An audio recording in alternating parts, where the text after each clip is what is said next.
Hi everyone, this is Lina and welcome back to the Crafty Meraki YouTube channel. Today I'm sharing another inspiration using the Don't Worry Be Hoppy and the Hugs Slimline Tag. Now first of all, I'm going to color in these images that I selected, and I know these are only two, but I'm going to use this huge hugs that is from the Hugs Slimline Tag, so I didn't have a lot of space left. No, but I also really like keeping it as simple as possible if I can, so here I just have two images that I will be using.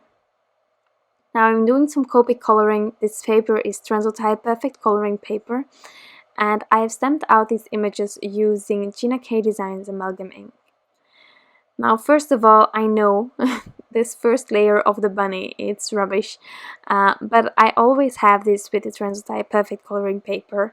I need at least two layers, and then afterwards we can discuss whether it's working or not to blend, but the first layer doesn't say anything.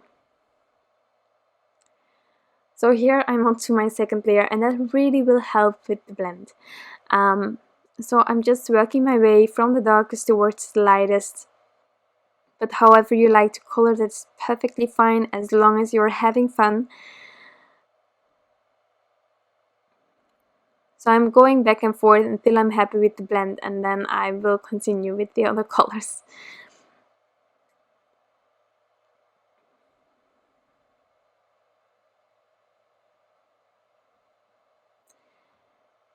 And even if you don't like your second layer on this paper, you can keep adding, because this paper isn't going to bleed normally. Well, I would say never, but well, you never know. I didn't experience any bleeding so far, and I'm using it already a year and a half, I think now, so that can count already. Onto the butterfly. There, I must admit, I started with some colors, and then later on, for the body of the butterfly, I ended up going over it because I didn't like the color combinations that I had. So first I'm going to use the BGs, but then after die cutting and while almost assembling everything, I decided that I wanted it not to be the turquoise blue, so I added a bit of yellow on top of it. So just if you're thinking, what? This is not the end result that I saw on the picture, that's because I changed it still. So here for the final blending, I did some tip to tip to help me getting that blend going on. And then I used the BGs. Well, it's a bit too bright, I think, so I changed it up later on. Okay. So after coloring in these images, I used the matching dies to cut them out. I truly love these matching dies. They really help with those tiny details as well. And here I decided to go over the body of the butterfly using yellow greens.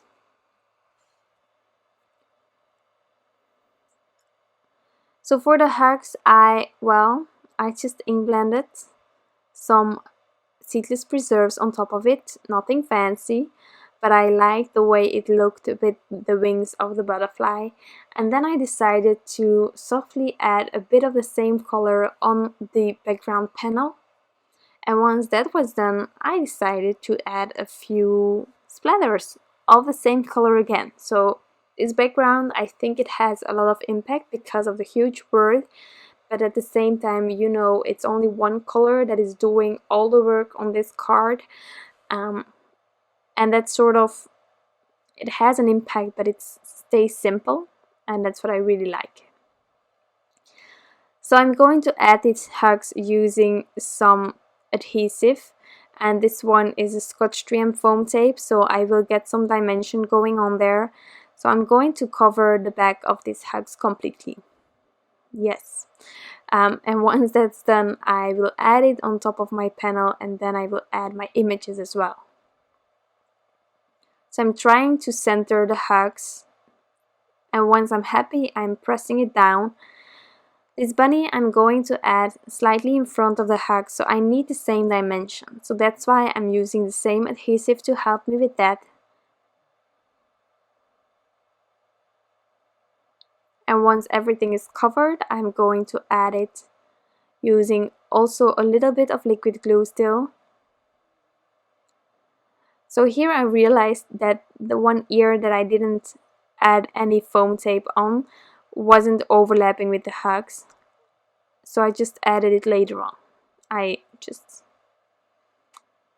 made sure to add it so that that was also secured, and then I added the butterfly as well. I decided to add some final details onto the butterfly by adding some white dots using this Jelly Roll pen. You can also use glossy accents or maybe stickles or any other embellishments you have. I decided to keep it like this and then add this panel on a card base, also making sure that the white dot in the eye was still white, and then my card is finished. It can be as quickly as this. I hope that you enjoyed this video and of course that you like the end result. You can always give this video a thumbs up if you want to. I hope that you have an amazing day. Bye!